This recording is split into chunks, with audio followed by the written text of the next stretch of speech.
Good day, everybody.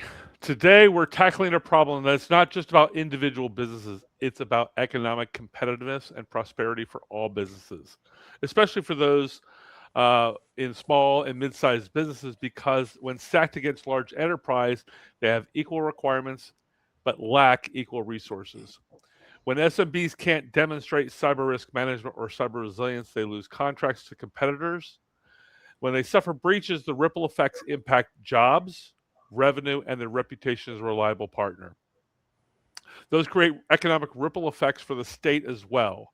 There's employment loss, tax revenue base drops, and there's a less robust supply chain.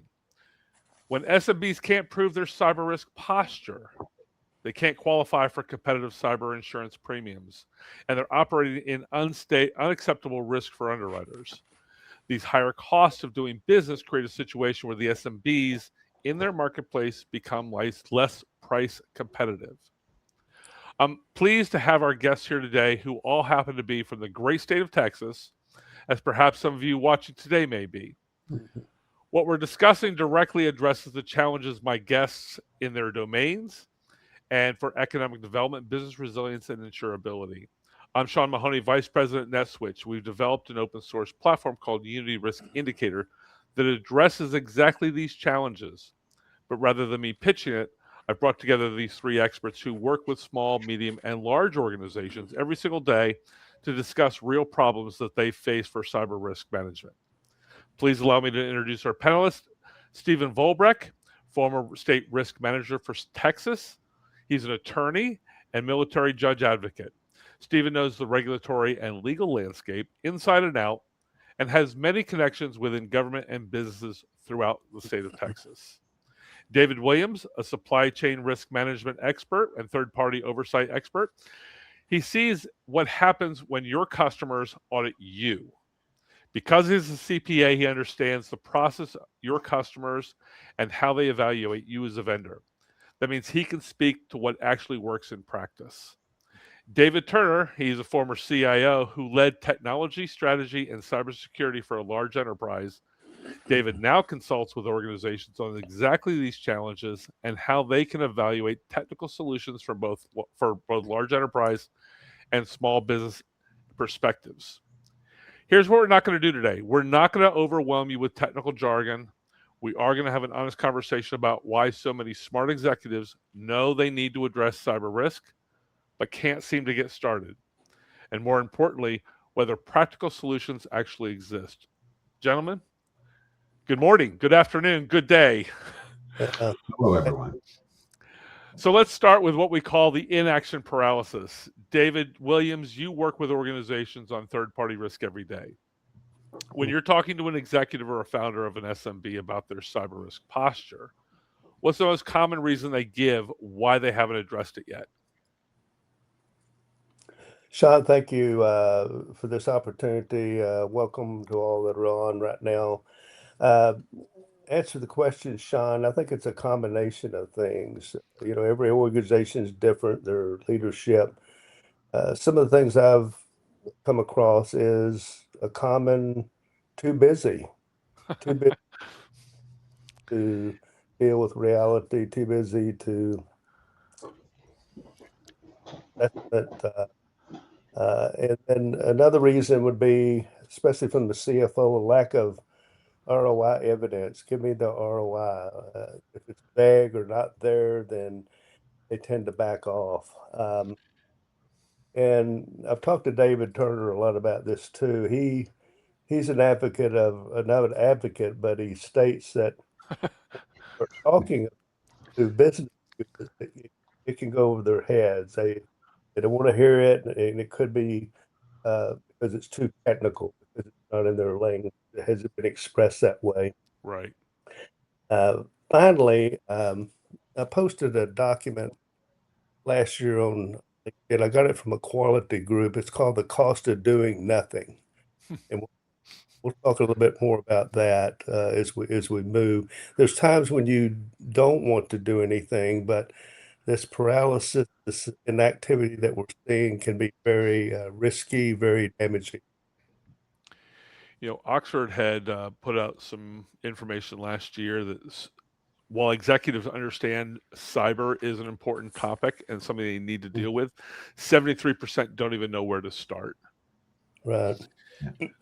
So when you're talking to these executives and they get a questionnaire from a major customer, or they're trying to answer an insurance questionnaire about their security controls, what do you see sort of the process being?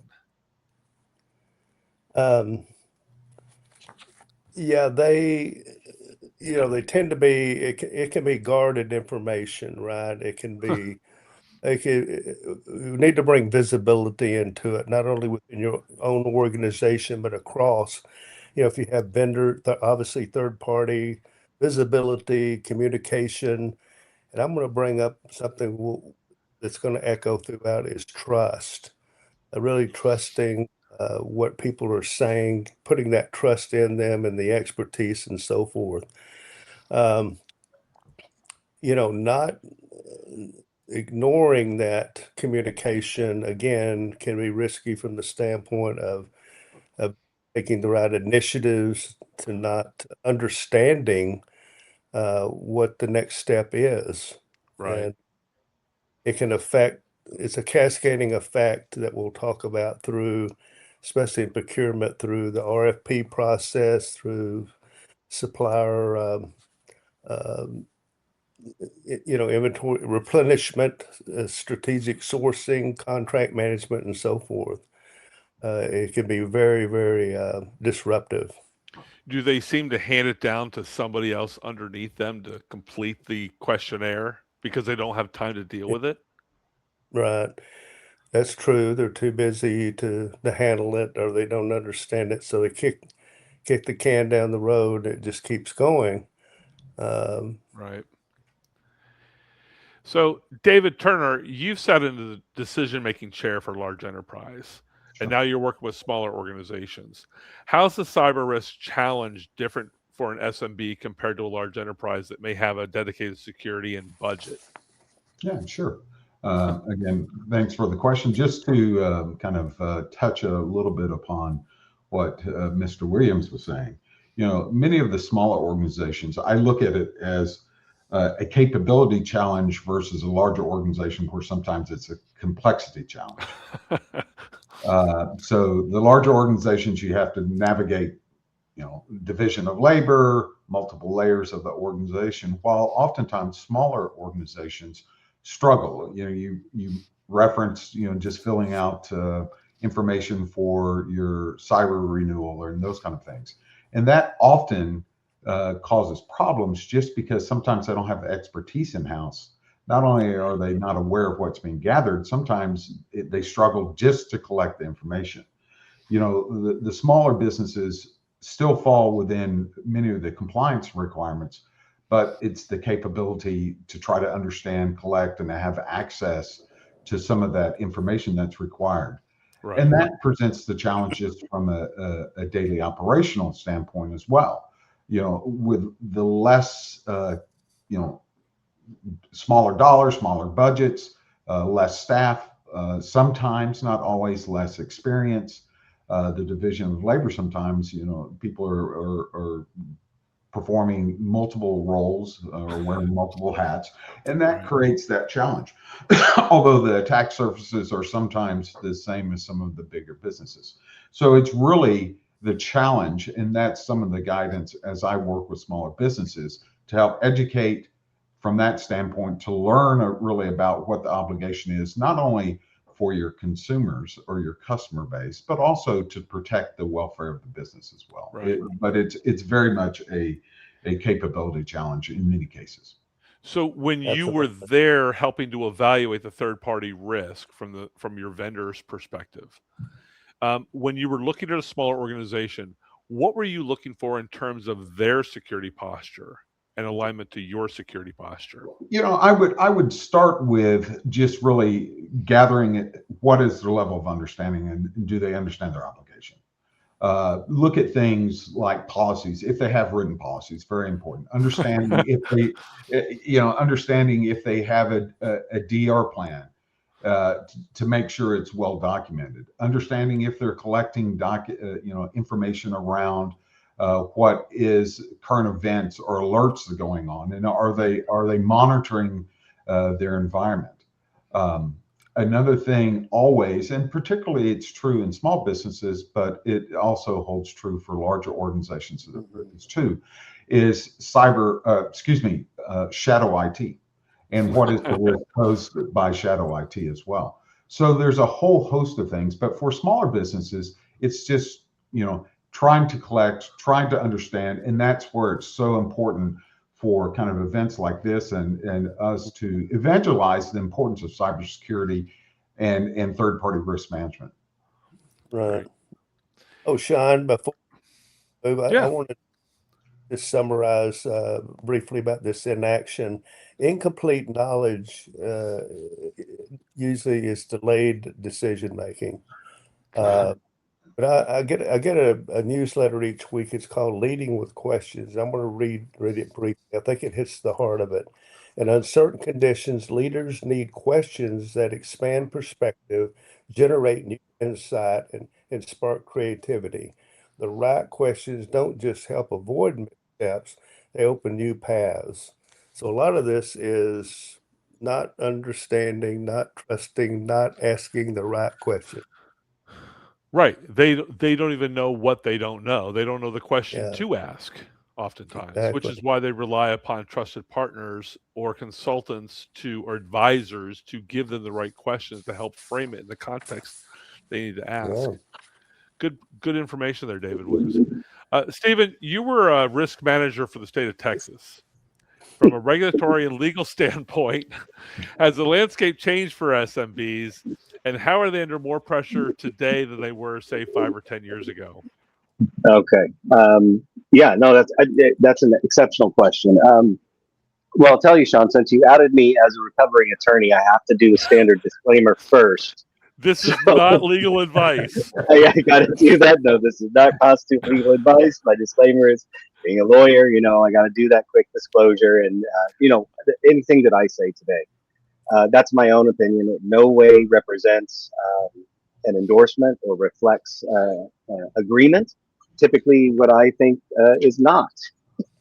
Generally, it's usually fairly honest and reflects my experiences. So nothing with regard to the state of Texas as a whole or any of my current employers except for myself. So to say, having said that, yeah, I mean, look, the landscape is unrecognizable, even not just 5 or 10 years ago, but from 2 or 3 years ago. Right? There's massive statutory and regulatory changes that are going on in almost every domain that you can imagine. We're talking about both temporality, location. We're talking about scope of some of these laws, rules, and regulations. Some are very cautious and reactive, very narrowly focused. Some of them are very comprehensive and proactive, but it's certainly generating novel legal challenges. Speaking as an attorney, there are some things that we've never seen before, and courts are having to try to take precedent that is not supposed to be about these kinds of things and see if they can apply it to this whole new landscape of cyber, especially as these folks are getting involved in it. So I'll focus for the sake of time just on Texas in my discussions. But look, the UK, the EU, the UAE, Canada, every state is doing this, and federalism is alive and well even now in Washington, D.C., with trying to decide whether or not this is going to be a federal standard and a federal model, or it's going to be left to the individual states. The fact is, that's what's happening right now, is mostly the states are dealing with that. But you've also got the governing bodies and the standards bodies, government and otherwise.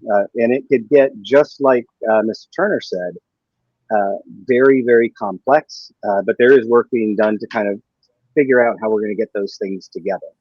So in general, it's I think that it's worth noting also that market partners are watching these developments very, very closely, and the products and services that are being developed in response to the statutes, to the laws, the rules, and the regulations that are being developed. And I would say especially with regard to two things: compliance and liabilities. And the industry, the insurance industry, is adjusting their existing products, which were focusing Right. on very, very different things for a very long time. And now they're trying to wrap their heads around, okay, what products and services are we going to be developing in response to these changing laws? And how do we develop something that is marketable for us? How do we make it affordable? I think that's probably some of the conversation we're going to get into. What can we actually do to make these products viable in the marketplace from an underwriting standpoint as they're developing new products? Right. Let me touch real quick on something I was just asked David Turner as well. Is when you were working with the state, what was it you wanted to see from smaller contractors or vendors that would demonstrate their ability to manage state data or systems accurately or securely? Well, one of the things that we would perform on any vendor touching critical data is that we would have a fairly comprehensive assessment, looking at not only policies, procedures, their financial capability, their financial strength, but also a host of others. Information that we would gather. Where's their insurance policy? Because as a mid-sized business, or even larger businesses and smaller businesses, you're so reliant upon third and fourth parties to help perform the work and deliver the service that we would really try to perform, particularly if it was if the vendor or the third party was classified as critical. And critical to us meant had a significant impact to our operations or access to highly critical data, highly confidential information. And so we would go through a fairly comprehensive assessment to determine their capability. That sometimes meant, if it was a small third party that didn't have that capability, that would cause kind of a negative review of that third party relationship. But we would work with them to try to explain kind of our process to make assessments. But we were also, particularly in the financial services industry, it was so critical that we protected that highly, highly confidential information that we did not want to take any risk or undue risk. But we are also trying to be good partners as well to make sure we communicated appropriately, what we're doing, how we're assessing those risks. Especially when you wanted to foster a smaller organization that may have some revolutionary or cost-efficient application that would improve the operations of your enterprise, you want to at least give an opportunity to them to be part of your supply chain. Yeah, absolutely. As the CIO, part of my job, or a large percentage of my job, was not getting into systems, but also working with my business partners, working with third parties, working with business leaders within the organization. So a large part of that role was to communicate and build relationships. Sure. Ultimately, what I wanted is real trusted relationships with my third parties. Right. And have a real trusted partnership more than just a relationship. And so I work diligently to try to build those relationships, just like you would building relationships internal to the organization. Stephen, when you were with the state, you were sort of evaluating vendors to manage state data in a similar perspective. What was it in your assessments or evaluations that gave you confidence these smaller vendors might be of value to the state? Oh, yeah. There's a relationship model, there's a transactional model. I mean, I always started with the relationship model. So, I think my main concern is, and I can address this, and the experts on the tech and those things can address the other aspects. But I think my main concern was that the business was taking it seriously. They'd done their homework. If they had done their homework, they had taken it seriously, they'd done all the work on the back end or on the front end, they will set us all up for success. Because I was looking for partnerships. What I didn't need, and this is what, it's kind of like briefing by exception. I didn't need audit findings to be worried about audit findings. I didn't need avoidable breaches. I didn't need unforeseen costs. I certainly didn't need litigation. And one of the big things that was of concern to me was reputational risk. right? Because you are judged by who you keep company with. And so I wanted somebody reputable. I wanted somebody who took it seriously. I wanted somebody who spoke the right language and explained it to me. Uh, those things impact the estimation of my organization, of the state, of my clients, multiple fold, right? I mean, exponential impact on that. So I wanted somebody who was taking it very seriously. I also wanted somebody who understood, what risk actually means, at least from my standpoint. I follow the ISO 31000 definition of risk as the effect of uncertainty on objectives. So the more my partners could show me that they were reducing uncertainty, the more confidence I had that they were a responsible partner, and it could make the difference between who got awarded that procurement. Thanks. David Williams, you chair a cybersecurity and AI committee within a professional networking group there in the DFW area. When you're in rooms with CEOs and founders, is there a common theme that you hear about why this feels so hard to tackle and get their hands wrapped around it? Yeah, from the AI perspective, right, Sean? Right. Yeah. From that perspective. Yeah. Yeah, I think again it goes back to understanding your business objective. Not just launching out, and I've seen this in the system implementation world. We want it because we think it'll be more productive. It should, especially introduce risk. Your business objective, your stated, the foundation of all of this, and both David and Stephen have alluded to it, is I used to call it data custodian. Now it's data governance. Is having that foundation of that meets your objective, and the output is trustworthy. So, and I think there's a lot of confusion over what it will do and how to approach it again. What's my roadmap? There's a lot of good roadmaps out there, frameworks. It just has one, even COSO, which is the accounting organization. Some of the organization works to help you get started in that journey. So being cognizant of all of that and all the resources are going to be important. Great, thank you. So we've established that for executives, it feels like it's complicated and it can be paralyzing, and because of that, they end up delaying.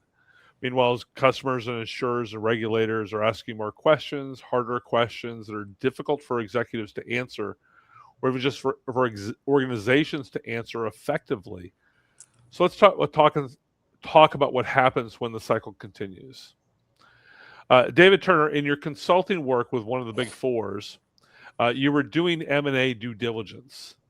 Have you seen deals fall apart or opportunities lost because of cyber risk concerns? I think I personally haven't seen a deal that was negated because of. Great, next question. No, but there's a lot. If you look at kind of the evolution, and I think Stephen referenced it earlier as well, is that 5-10 years ago, things were much different. Right. In the M&A work that I did previously, back in that time frame, it wasn't even a consideration really. As time has evolved, particularly lately, it is very much a consideration to understand, what kind of exposure your cyber posture has on an acquiring entity would look at. It is a critical business aspect of that. Now, again, I haven't seen a deal that was lost, but it does factor into the work that's related to much of what I've done was the integration work. And how do you overcome some of the challenges presented by a firm that you've acquired that has a less secure posture. So there is a big factor. But luckily I haven't experienced the deal that was lost, but it is a consideration, and it is a big factor when you relate to the work on the integration side. Sort of due to time limitations today, what does that the process look like? And what are the buyers or investors sort of looking for at the end of this process? Well, ultimately, you're going through an acquisition for value creation or geographic or economic expansion. Right. So what we do from a technical standpoint is look at the full ecosphere of the technology environment to understand, where is my exposure? What am I acquiring? Are there points of integration? Are there still standalone components that will have to continue to operate separately? So in a due diligence process, I would start with looking at all the assets, try to uncover hidden applications or hidden, shadow IT kind of things, look at contracts, and then begin really assessing what I am going to integrate, and also understand where is my particular exposure. And exposure from a risk standpoint, audit findings, if they go through a regulatory environment where there's exam findings. So I want to uncover as much information before I begin that integration process, so I could begin assessing not only how much work I'm doing, are there hidden costs tied to that as well that were not anticipated in the acquisition, the original acquisition costs. Right. Good points. Stephen, when there's those questionnaires that come into an organization and they struggle to answer them adequately, have you seen any lost relationships or lost opportunities for organizations? Yeah, sure. I mean, yeah, if you have audit findings, and there is concern about whether or not you're meeting compliance standards from an auditor or governance standards across the board, whether it's coming from the law, from a regulation, or a rule. Yeah, absolutely. There can be individuals that get sort of excluded from those kinds of things, especially at the state level. So yeah, I've seen that happen. We were working on a project one time with a customer. Because of CMMC that they have nothing to do with, but their customer did, and through a questionnaire that our customer received, they weren't able to answer the questionnaires properly until we were able to help them do so after they'd spent 18 months trying to do it on their own. And that would have cost them a $25 million contract. Easily so. And, reading those RFPs, typically speaking, when you're looking for a request for a proposal, even if it's a lower standard kind of a procurement, you're still going to have to meet all of those standards, and they are generally outlined. Some agencies are very good about that. Some don't know what they don't know, and so it's a true story, and Right. you'll get it back. But a lot of times, what ends up happening is some agencies that may be less educated on something, and there's a job that entities need to do, whether they're private or public. They will find out, oh, we didn't think about that, and that can change the nature of the discussion. Whether that questionnaire, as you're calling it, is in the form of a procurement or from an insurance market or whatever it happens to be, all of that is relevant to the decision making process. I've seen procurements pulled because a potential or a prospective entity realized, oh, we just got taught something, we just got schooled, we don't want to do this. And sometimes those bids will be excluded because they fail to meet those basic standards. Right. One of the things that I think many organizations don't realize is because of some of the new laws, new compliance required by the SEC or the DoD, that they, as a vendor, are now under scrutiny as a third-party vendor to the primary covered organization, and they don't realize, hey, I need to do something in order to maintain my relationship. And so, Mm-hmm. We often see these nth party relationships because it's now not third party or fourth party, because we're so interconnected with our systems digitally now. And David Turner's shaking his head, yes. But there are so many organizations so far down the supply chain that are connected into systems at higher organizations that they need to be assessed and understood. And I think a lot of organizations don't understand their position in the supply chain and the risk that they pose to their partners. David Turner, did you have something to add to all of that? Yeah, I could not agree more from that.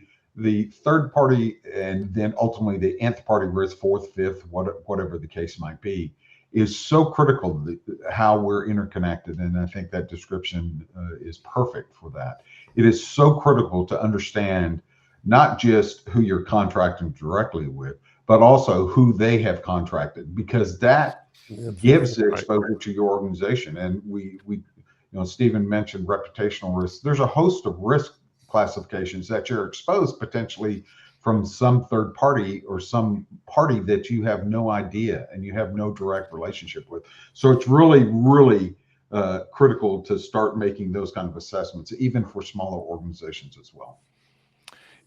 Stephen, from a state perspective, when a business suffers a cyber incident and has to lay off workers or close facility, what do you see as the broader economic impact to the community and the state? Oh gosh. Okay. Let me just tee it up for you. Yeah, no, that's fine.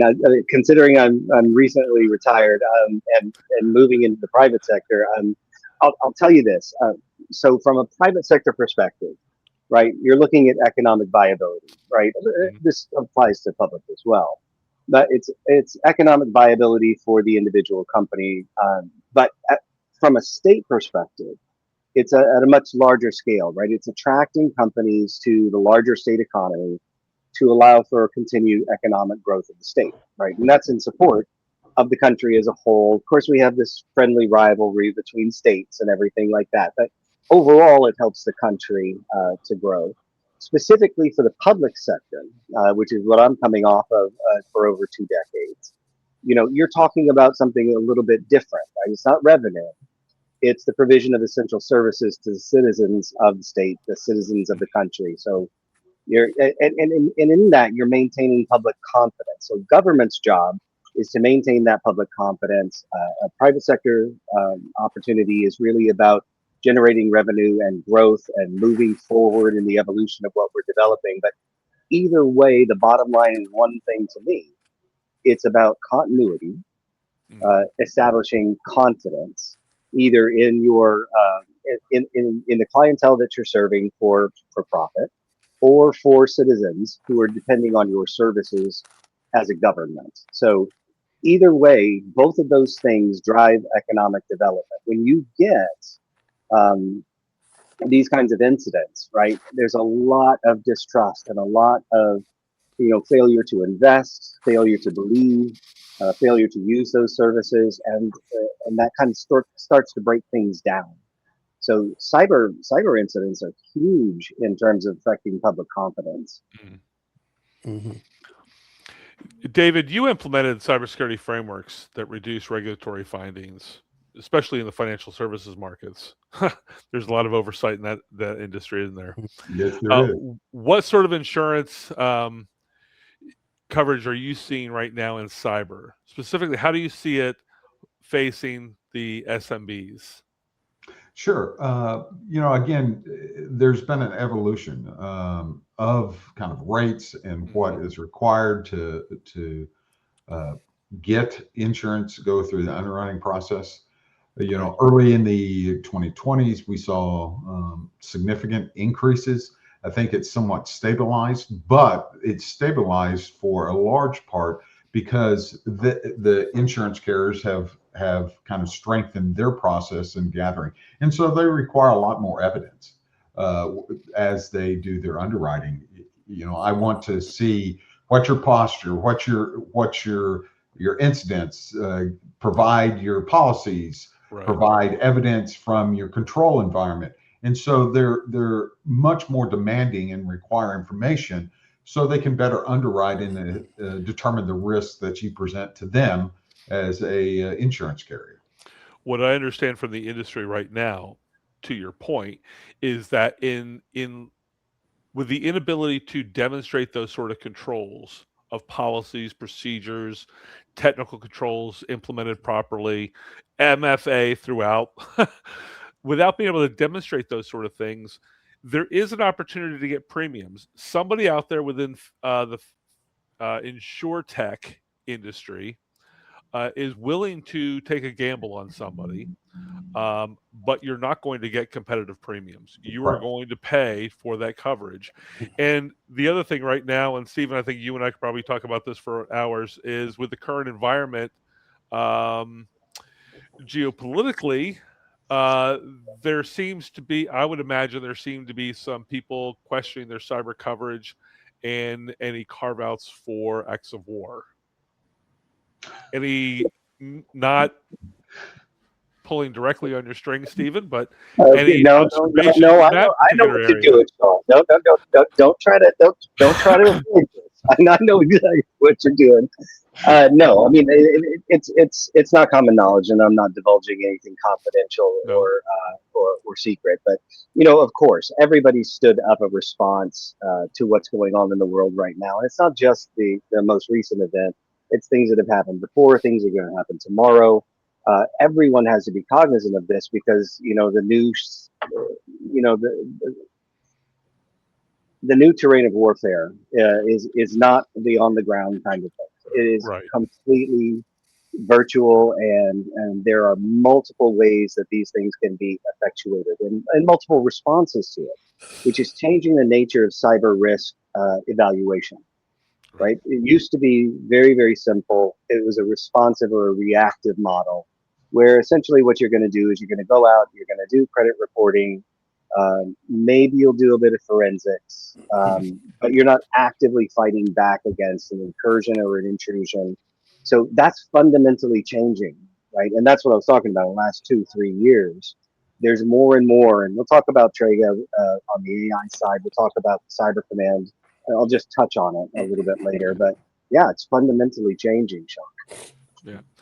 All right. So let's actually talk about what breaks this cycle, and for executives when they hear all of this and allows them to take some action. So, in your experience, what is the event or the trigger that finally gets an executive to say, "Okay, we have to address this now"?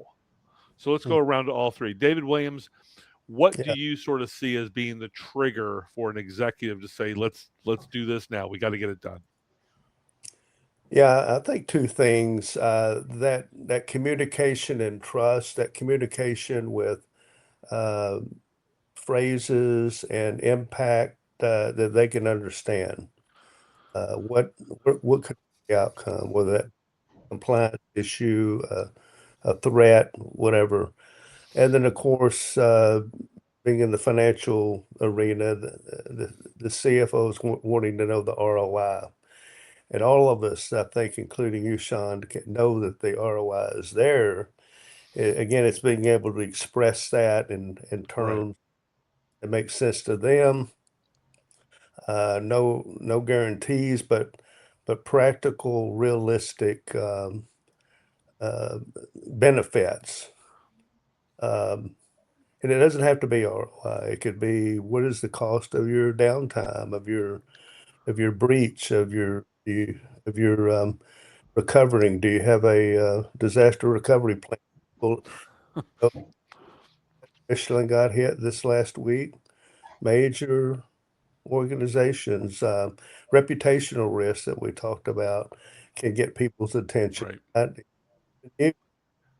Of headlines, but I think to sum it up, it's that it clearly the benefits and the risk, and then being able to show benefit, either that through ROI or other non-financial Right. communication.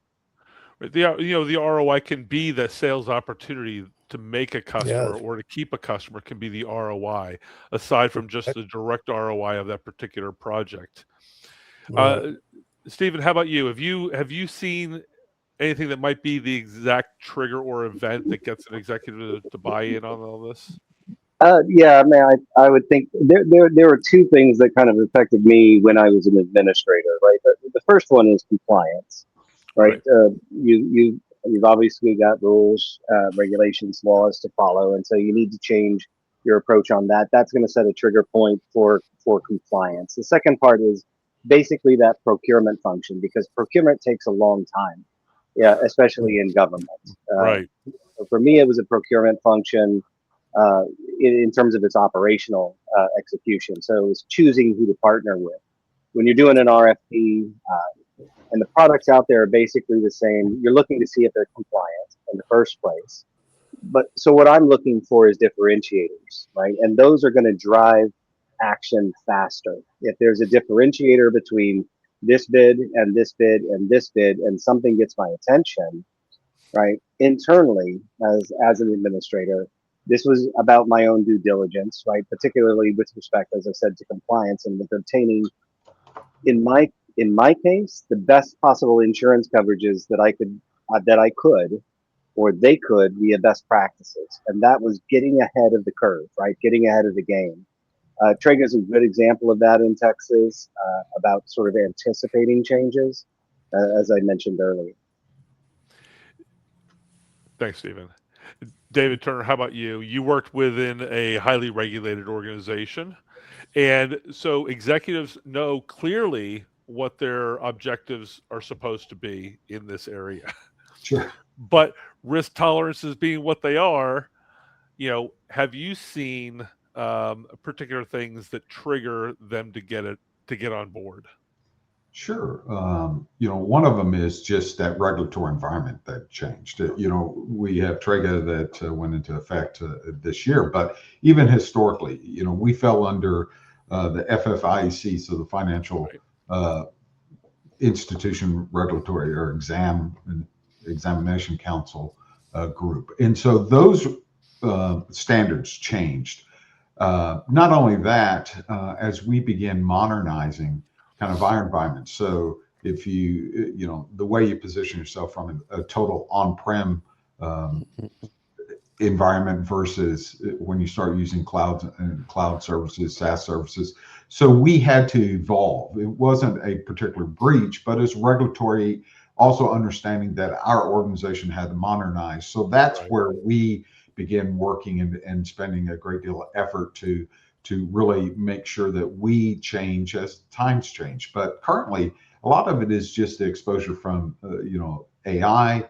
There are regulations in the state of Texas that have gone into effect this year, and that continues to enhance the regulatory environment shift that is out there. And a lot of businesses really need to be aware of what regulatory environments they have. So for us, it was a shift in kind of the technical environment, but also the regulatory environment. Spent a great deal of time also educating our enterprise risk team about technical risk and working with them to where they had a much better exposure to understand. So they were partners and helped voice our work towards strengthening our security posture as well. Right. Great. Thank you. Sean, Stephen, yeah. This the new digital transformation as well as AI bring overlapping risk with AI in the traditional cybersecurity space, but there's real different risk in AI, different risk. And I think it's very important to communicate that knowledge. Right. Thanks, David. So, Stephen, you brought up TREGA. And for those that don't know, it's the Texas Responsible AI Governance Act. So, sorry for doing that, Sean. Well, it's the second AI law in the country behind Colorado, but I think it leads the way right now. And so we know New York and California are going to be hot on their heels. But how does that change the compliance landscape for Texas SMBs? And is this something they need to be thinking about now, or is this down the road that they can deal with it later? No, it's a definite now thing. I mean, it has to be a now thing. This could be its own separate webinar in and of itself. Cognizant of time, I'll keep it to a nutshell. I'll just say more and more states. It's not just California and Texas and Colorado and Utah. There's at least 32 different states, plus all of the other territories that I mentioned that are not just hitting cyber as a whole, but specifically on AI. So, and these folks are promulgating guidance, they're promulgating standards, they're promulgating laws, and for exceptionally good reasons. But basically, let me see if I can get this as brief as possible. It applies most directly on its surface to state entities because that's the most direct control the state legislature has. But it is far broader when you look at the provisions themselves. It includes developers, it includes deployers, which are going to be the businesses, and it includes consumers. So if you're an SMB and you promote, you advertise, or you conduct business in Texas, or produce or use a product or service that uses AI, this bill is going to apply to you. This law applies to you. And so right now, AI is very broadly defined in the bill. So it's not just limited to generative or agentic AI. It looks like that on the surface, but it isn't, because even if it just generates recommendations, it's still going to fall within the provisions of the bill, which means everybody needs to be looking at it now. And if not for that, definitely because the penalties are pretty significant that are out there. I mean, you're talking hundreds of thousands of dollars or tens of thousands of dollars per day. And given the AG's position, the Attorney General's positioning on prior consumer cases, it would certainly be wise to err on the side of caution earlier rather than later. And that's what I was going to ask is most organizations need to be aware that the AG is going to be the one to decide whether you're using an AI that falls under this regulation or not. And it depends on whether it's an election year or not. So, David, when we were talking about the questionnaires, have you seen any SMBs losing business to competitors to other states because they can't demonstrate adequate cyber resilience or cybersecurity controls? Turner or Williams? Williams. Then we'll go to Turner. Repeat that question. With the questionnaires, relative to the questionnaires coming in from customers, are you seeing anyone losing contracts or opportunities because they can't properly demonstrate their security posture? You know, I have not seen that recently. I saw that when I was just at that point, I was more in procure to pay, security, contract management. You know, some of the vetting was behind the scenes. I didn't see all of it. But answer your question, most recently, I have not. Okay. David Turner, you wanted to jump in on that one?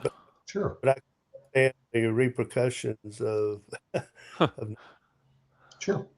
Sure. You know, my answer is, you know, again, from the CIO role, you know, my responsibility was particularly final approval of third parties. And so when we were selecting a technology partner, absolutely, if they did not demonstrate the appropriate level of security, yes, that was a major factor in our consideration. In addition, you know, as a small business, you know, part of the judgment, not just on an RFI and the responses to RFPs and those kind of things, but also it was an interview process to gauge kind of that less formal interaction to really assess, are they going to be a good partner, and will they potentially damage my reputation in the marketplace, have a financial impact? So sure. It is an absolute consideration from that standpoint.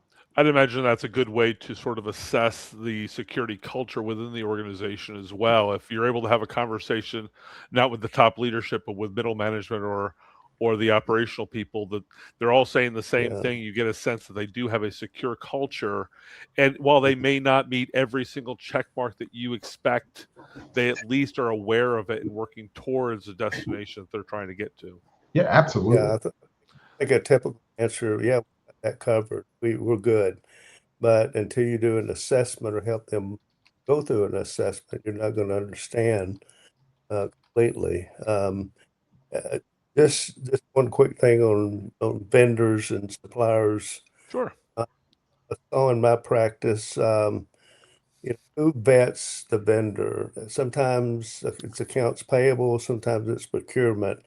Would that be a common practice and governance there to thoroughly vet them through the process? And there's a lot of confusion on that in reality in organizations, and stuff can really fall through the crack.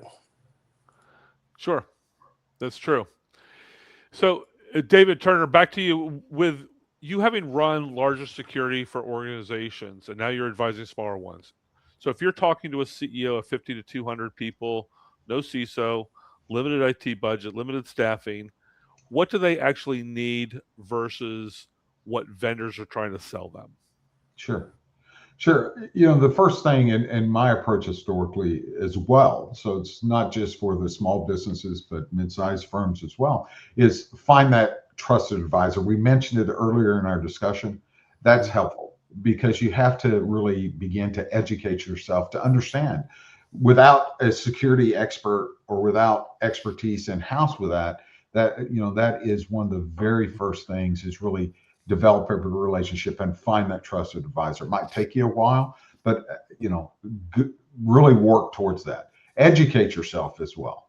There's plenty of articles out there. I just read some through the CIO magazine, and those that it is behooving upon all leaders to really understand and begin getting a grasp on what the exposure is, because it's a business problem. It's no longer a technical problem. So work to find a trusted partner. Also, understand kind of your landscape, your environment. Do you have a lot of point solutions out there versus an integrated, environment where you can then begin to do better assessments. But to me, one of the first ones is really working towards a trusted partnership, looking at some tools that can help make that assessment for you as well, to assess your control environment, to make assessments of reporting and really where you can begin documenting kind of your current state so you can understand where you need to work towards a future state. Right. Do you see the opportunity for SMBs to use open source tools for those security solutions? Absolutely. So SMBs, limited budget. We spoke about that earlier. Limited budget, limited expertise. Open source can help from a budgetary standpoint. It also, you can collect information and begin working across the breadth of the community that's working on that open source, depending on that. So it is one of the key areas where you can begin closing that gap. And potentially avoid some of the really expensive tools out there that are used by some of the larger organizations. Stephen, from a risk management perspective and a legal perspective, understanding you're not an attorney, this is not legal advice. If I'm an executive trying to demonstrate what we're doing for risk management and doing it responsibly, what evidence matters to regulators, attorneys, AG's offices? Okay, well, I can try to address some of those. I'm not all of those, but I'm familiar with them. For me, and I can only speak for me, it's pretty straightforward, and you might not expect this answer, but it's GRC, a governance, risk, and compliance approach. At a minimum, look, you're going to want your documented policies. I think both Davids talked about this, and they're spot on.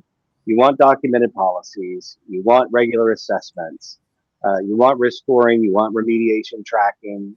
You want to know that the reporting is clean and honest to the board and to the legislature.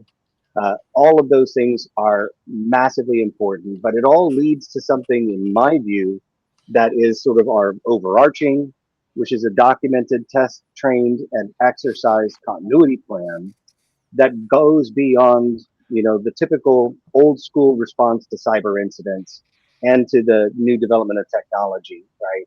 Which was, credit reporting, traditional IT disaster recovery. Disaster recovery was a very good thing, but it's very, very narrowly focused. It needs to be much more about how you restore operations. And I think that GRC does the whole gamut of that. It does the preparatory, it does the operational, it does the strategic, it does the governmental, and it also addresses market areas. When they're looking for confidence, they want to know that you've got a model or an infrastructure, a framework that you're using that is easily understandable. I'm looking at governance, I'm looking at compliance, and I'm looking at this being a risk management focus that is operational at all times. So if there were a platform to generate audit-ready evidence, documented risk assessments, control implementations, continuous monitoring, board reporting, does that solve the insurability crisis for smaller organizations? Well, I think it does, mostly because, and I'm not advocating for this, that, or the other, but the one thing that you it at least demonstrates we've at least looked at these things and we have addressed them somehow. No, to me, it's kind of a game changer, right? And I'm speaking both as a person who integrates or used to integrate with the underwriters and try to tell the story. I also support my clients and also run an agency. So it is a game changer, honestly. Typically, the market's very reactive, right? And it tries to drive behaviors mostly through reactivity. Legislatures do the same thing, by the way, and sometimes in ways that may not be in anyone's best interest, or can lead to unintended consequences. Typically, that's because of cognitive biases.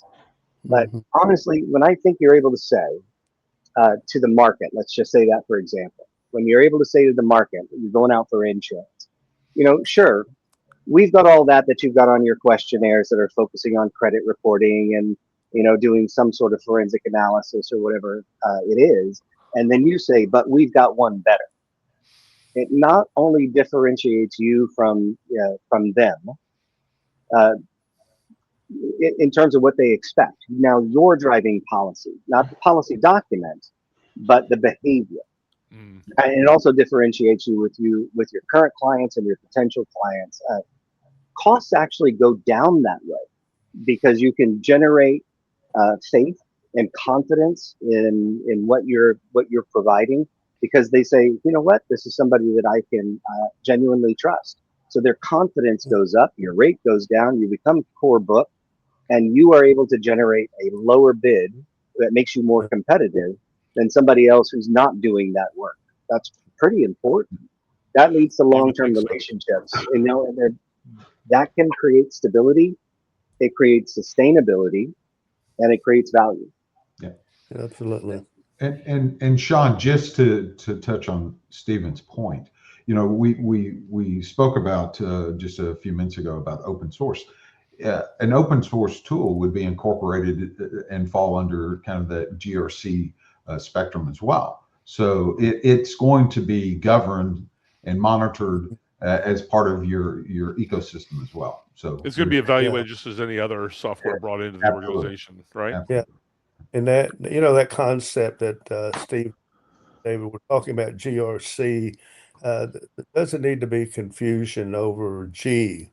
A lot of people, risk and compliance are pretty self-explanatory, but governance is really the policies and processes that ensure that your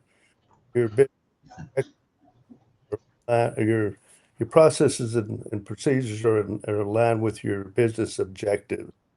That's strategy. That should be baked into your strategy. Right. That's your directive from the top down, that this is what the organization believes, this is what we're doing, this is how we're going to go about doing it. How it's done, how that sausage is made, doesn't really matter to the executives. They just want to know somebody's getting it done. Steven's laughing at that comment.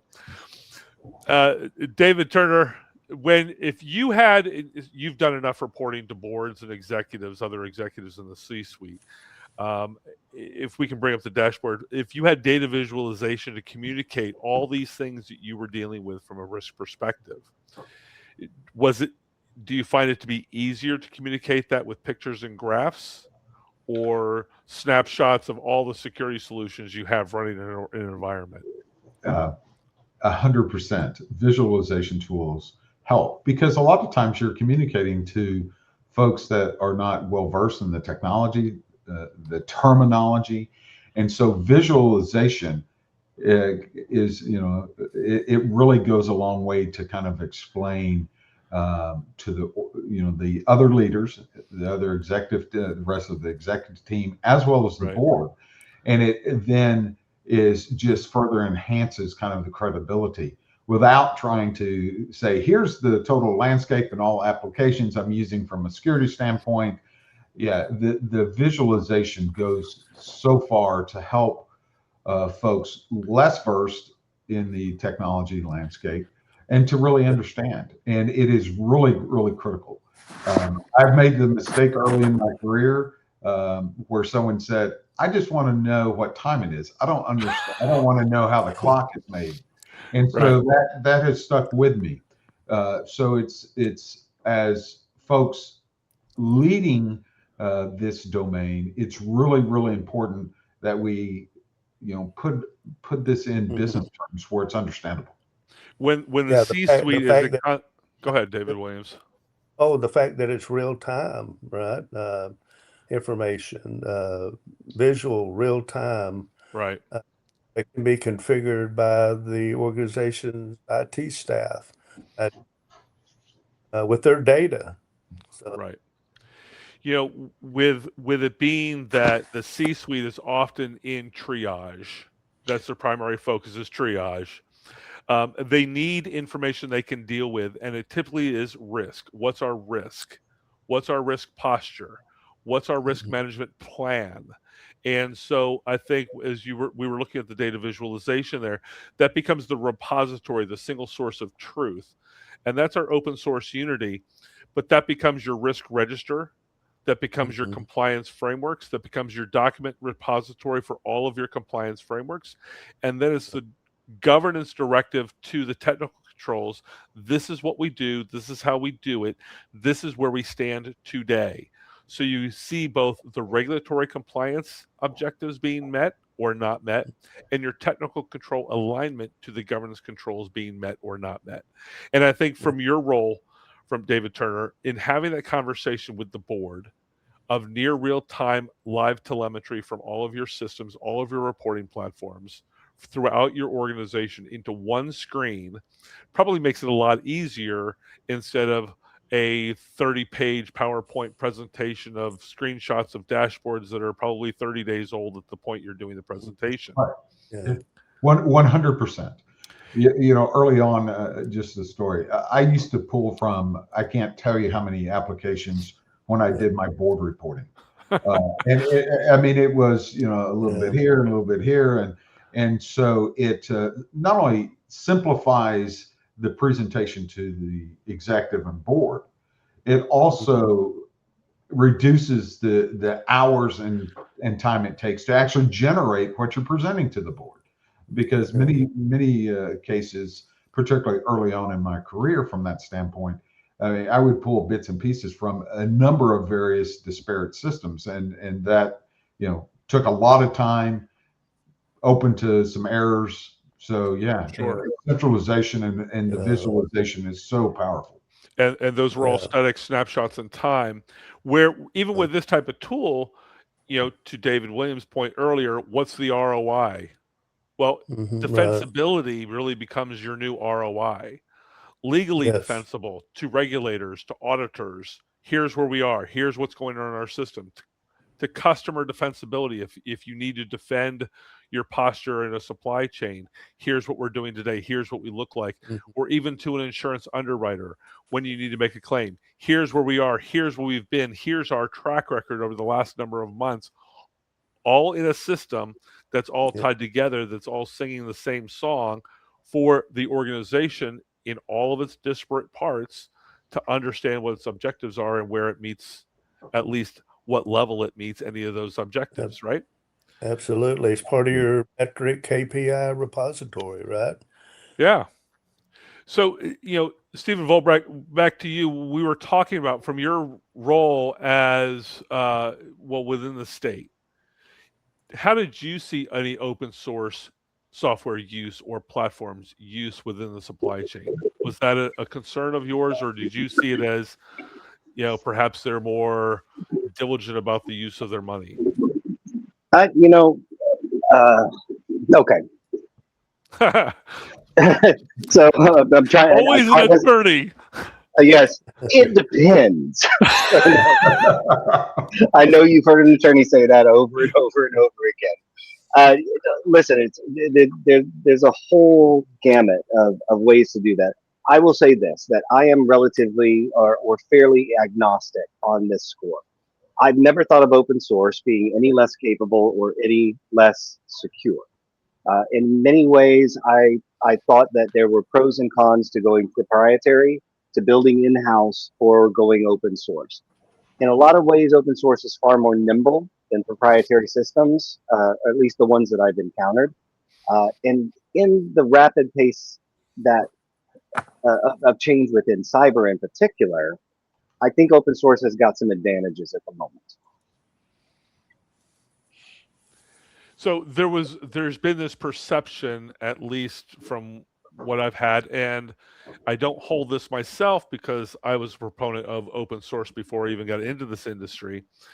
But some people look at open source as not being compliance grade, or free software is not legitimate. Yeah. Okay. Yeah, I know. I think I can anticipate what you're going to ask. So how do auditors in the regulatory spaces look, and from your view, how do they look at that kind of software use? The same biases that you're bringing up. I mean, no auditor is necessarily the same or perfect or anything. It depends on what those governance standards are going to be. I personally never had an issue with an auditor, a regulator, or another attorney sort of questioning the categorical platform that any of the resources that I was using or was seeking to use fell into, right? So what they're going to be looking for is compliance with the laws, with the rules, with the regulation, and the requisite security competence that is necessary. So a lot of times open source has got a bad, because freemium models and those kinds of things. Yeah, it was a lot of big stuff, but that's more on the consumer side, right? That is not on the corporate side, right? It's not on the commercial side. If the platform is from a reputable source and it's been vetted, it's been validated, there's no practical difference between where it comes from, whether it's homegrown, it's open source, or it's proprietary. So what I've seen of, say, products that are put out by either NetSwitch or whomever, I have no problem in confidence or defense. I think they're good tools. So, I mean, this is not an endorsement. I'm just saying I have no issues whatsoever with whether it's open source or proprietary, so long as they meet those standards of security. And I'm confident that they're built well and do what I need them to do. Thank you. David Turner, do you have anything to add to that? Well, and we mentioned, and this aligns, we mentioned it earlier, and this aligns with what Stephen had to say. Vetting any application or any tool that you're using within your environment is critical. And so, there's plenty of, historical open source systems that are used across. It's just a matter of making sure it's vetted, the way it's implemented, the way it's used is secure. There's a level of governance over the tool itself. So yeah, there is some potential biases, but you can look at just the number of open source well-known applications, and there's a number of them, and so that should not prohibit the use of that, as well as discussions with auditors, examiners. Although generally, my experience getting less into specific discussions with examiners in a regulatory environment, but auditors, if you provide your proof of what you've done and how you vetted the tool, then I think you've done your homework and you can demonstrate the appropriate use within your environment. Great. Yeah. David Williams? Oh, I like that last statement. The source, auditors are looking for the source, the verifiable data, integrity of the data. So that it's going to provide that. One of the other things I think I'd talk about is that open source isn't always, while it may not be cost up front, it's not always an easy tool to use. There are many tools out there that are complicated to use and very complicated even for security engineers to manage. And I would imagine you've seen that, David Turner. Absolutely. So it's not always it's easy to use, but it's about how it's used. So I'll ask all three of you, from your perspective, does it make sense for SMBs to evaluate and potentially adopt an open source solution that could help their business qualify for more contracts, could address compliance requirements more affordably, regulations and laws like TREGA and CCPA, among others, strengthen the country's security supply chain, and position Texas as having the most cyber resilient ecosystem in the country? Did I say that right, guys? You did. So is it worth it for the SMBs? Would you propose that SMBs look at open source as a way to secure their organizations? Yeah, definitely. About the cost factor. The cost factor is reasonable. They talked about the real-time data and visualization versus they may not have a sophisticated IT department or their system, their ERP or digital system, be able to they won't be able to kind of data. It could come from multiple sources that they have to combine, and that adds length onto the decision-making process and even accuracy. Just the fact that it's recognized and it's the reputation of it is in the rearview mirror. It's good. So yes. Yeah. Just to add on to what David said, it's a path to strengthen your security posture. Clearly, you want to make sure the tool fits the needs of the particular business, but it is a clear path, particularly where limited budgets, limited personnel. I think it's an opportunity for the small businesses to continue to strengthen themselves, especially given the regulatory environment where it's continue to evolve. So sure. Right. Stephen, anything to add? The only thing that I would say is, with some of the procurements, and I'm not speaking ill of anyone in particular, but big data or big companies like that. I mean, there's always going to be a cost involved with change order or something like that. I mean, they're in it to make money, and they have to be profitable, and I get that. What we've gotten with some of the partners that we've worked with before that develop sort of nimble solutions, open source kinds of solutions, sometimes a little bit more responsive, a little bit faster to develop to changing environments where we need to be reactive or responsive to something that just happened or is happening now, rather than going through all the bureaucracy. And I know how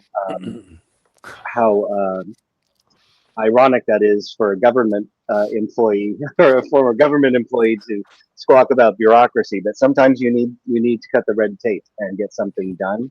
So many times my experience has been that if I want to emphasize that, I'll have a lean.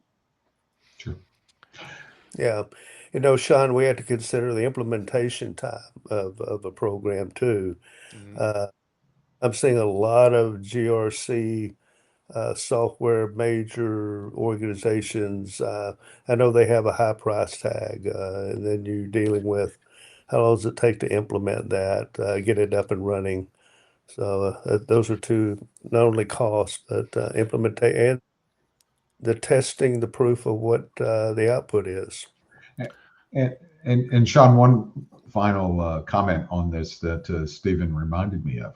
Working with some of the bigger players, as a smaller business, you have much less capability of negotiating, having any particular structure that you want from a deal. You get what you get, and it's kind of tough. That's this is the way it is. And so that is a factor as well. Yeah, we would call those, from my standpoint, David, those were like contracts of adhesion, right? You get what you get, and you don't throw a fit, right? Yeah. Yeah. The Throwing flexibility contract. of getting what you want to customize the product the way you need it to work can Yeah. often be overwhelming. I like you saying customization. That's a good one. That's a good one, Sean. Yeah. You know, it's one of the things that we run into even with Unity is that there is customization that's required, whether it be integration customization or data visualization customization. What's important to the organization is the leadership understands what they need to see in order to make appropriate decisions for resource allocation, to minimize the risk within the organization for compliance or technical security. It's what do we need? Well, in order to do that, you can't throw a bunch of things up on a dashboard that don't mean anything to them, that doesn't communicate what they need to make those sort of decisions. So that's sort of customization. Exactly. It's information overload at that point. So let me ask a couple of questions from our group here. We have one question from Thomas. Why are executives reluctant to adhere to EO 14028, which I think was from President Biden, to implement cybersecurity and report exposures to their stockholders or owners? Could it be that examples have not yet been set through large fines, both against the company and the executives personally? That could be in another entire webinar, because I've written 2 articles about that when the SEC rule came down that it was going to fail, and then late last fall when the SEC dropped its case against SolarWinds. Thomas, there are a lot of reasons. Primarily, it's because the SEC hasn't hung a head on its wall yet. In as far as an organization or a brand company that has had a cyber incident that has been catastrophic to an industry. And the other is that there just weren't enough teeth in the cyber rule from the SEC to allow the SEC to personally charge executives and hold them personally responsible for decisions they made or any fraudulent statements they may have made in certain reporting. Anybody else have any observations or comments they'd like to add? Yeah, Sean, I haven't heard anything either, and I'm close to the American Institute of CPAs bulletin and information they send out. So I tend to agree with that. Yep. Anybody else? Stephen, I'll expect you to stay quiet. That's fine.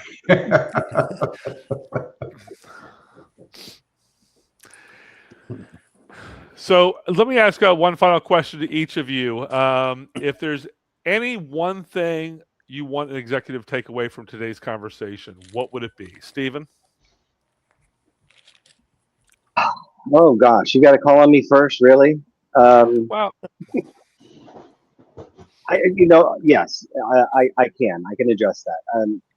We talked a little bit about what you can do to differentiate between smaller, medium business, right, and competitors, and keeping cost considerations in mind. Open source is one of them. I think that's a good thing. Another good thing is practicing good GRC discipline. And on that score, I'm gonna talk about something just very, very briefly that I think we don't emphasize enough, which is education and training. David Turner, I think you mentioned this. You talked about visualization, and basically, I looked at that as always having pretty pictures, right? Well, what does it mean? And am I supposed to trust this? I think that we, especially if you're in the C-suite, you owe it to your subject matter experts to know what the hell they're talking about. Sorry for my language. But you owe that to them. If you're an executive or you're in a C-suite or you're a business owner and you're not well versed in the terminology of what it is that your subject matter experts are talking to you about, whether it's a framework-based model like GRC or the subject matter of what we're talking about, in this case, say, IT, cyber, AI, there are opportunities for us to educate ourselves as leaders so that we at least understand the language that is coming at us. If you go to a different country and you haven't gotten on Duolingo just to learn the basics of what it is that you might hear on an elevator or in the airport, right? You're not doing your due diligence. it's not that you have to question them or be the expert, but you have to meet them in the middle and understand that terminology. And there's so many inexpensive ways for small businesses, independent operators, all these folks to go out there and shoot, you can get designations and certifications, whether it's from a group like the Open Compliance and Education Group, right, that does GRC training, even down to IT level, audit and assurance, compliance, everything. You can go and do that for, a cost, a very, very low cost, and you will reap multitudes of reward from just understanding what it is that they're saying and meeting them where they are. And if you have to testify, like I had to testify, if you have to justify, like I had to justify, knowing that language and at least having a passable vocabulary is so incredibly important. And I know we don't talk about that a lot. We're talking about products and services and pawning this off, but there are things that we can do as business owners and operators and executives that are incredibly valuable. So I wanted to emphasize that last piece. That's a great point, Stephen. Thank you for sharing that. David Williams? Any Yeah. last thoughts you want them to take away? Several, like Stephen. Trust. Greg Slagle, who's oversees the Supply Chain Risk Management Consortium, posted last week. This is a key word. He's been in it. He's been in the game a long time, and it is true. Trust in the information you're getting. Trust in your team. And then getting back to Stephen, we're both and Dave. We love that term GRC. Oh, if you don't understand it, ask the question. Years ago, up to the CFO room by my boss, and the question, and it's critical. If you don't understand, and there's understanding and training out there to bring that to light. I'm involved with a colleague now for human risk management training to train employees what all this is about and all threats. Up to 60-70% of the threats are coming through social engineering. Right. So, right, Stephen, you're right. That's it. So, David Turner, how about you? Well, first of all, kudos to Stephen for talking about that continuing education. I think from a C-level, it is not only our responsibility, I think it's our obligation. It is critical as we are leaders and should set an example, not only to help build relationships across the C-suite and board and other business leaders around, but also we should continue to educate ourselves. The landscape has evolved. If you look at my conversations I had 3-4 years ago around AI, and now it has changed significantly. And so we must continue to educate ourselves. The other thing particularly for small businesses, and what I found is find trusted relationships and partnerships. That is so important. And that doesn't mean every third-party relationship you have will be a trusted partnership, but find those very few select ones that you can really rely on and gain and educate yourself and gain knowledge from, where they can also assist your business. From my experience personally, that is so valuable because there's limited budgets and resources, and so that gives you an ability to kind of extend your knowledge base and access to the really knowledgeable resources. Right. Amen. So, Stephen, thank you about the education and learning. It's one of the things that Stanley and I with NetSwitch try to do with everybody is really educate them on the various topics. It's what you're doing right now, Sean. It's what you're doing right now. Yes. Thank you. We try to bring experts in from different domains, different expertise, whether it be attorneys, in-house counsel, CFOs, compliance, auditors, whoever it is, to educate and to inform and help executives who are non-technical. that don't truly understand, or they hear cybersecurity, they think technical. That's my IT team. That cyber risk management is enterprise risk management. It's no different than physical security or supply chain security. Cybersecurity is part of the enterprise risk management. It needs to be integrated as such. And so we try to speak at a business level, which all of you have done today, and I thank you for that, is to help them understand in business terms the value of them understanding and having the language of cyber risk management in business terms. So thank you very much for all of you joining me today. I appreciate it. Thank you. Thank you. So if you're taking this away today, and I hope you've heard from and taken something away from our guests out of the great state of Texas, and that you understand that there are real and urgent concerns out there for small businesses losing opportunities, facing insurance challenges, facing legal pressures from state laws because they can't demonstrate cyber resilience. The second is there's consequences beyond individual businesses. Your local economic competitiveness is affected. But third, there is a solution, and I'll promote it myself. It's open source is security, is open source software is Unity Risk Indicator. It's a platform you can download from HubSpot. If you have any questions about it, contact me, contact NetSwitch, contact Stanley Lee.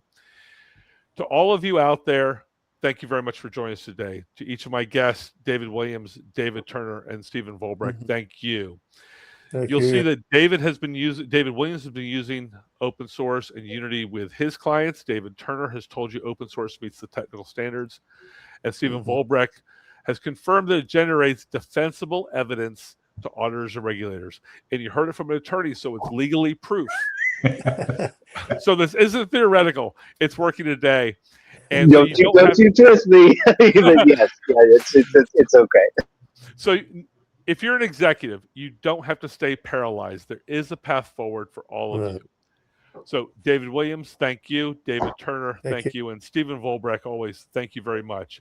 If you'd like to know more about NetSwitch, Unity, or me, you can find us on LinkedIn. If you'd like to learn more about any of our guests today, you can also find them on LinkedIn. Their names are on this event. And if you're in Texas, each of them is working to make Texas the most cyber resilient state in the nation. Thank you very much for joining me today, gentlemen. Thank you for all of you watching today. Hope you all have a great day. Take care. Take care.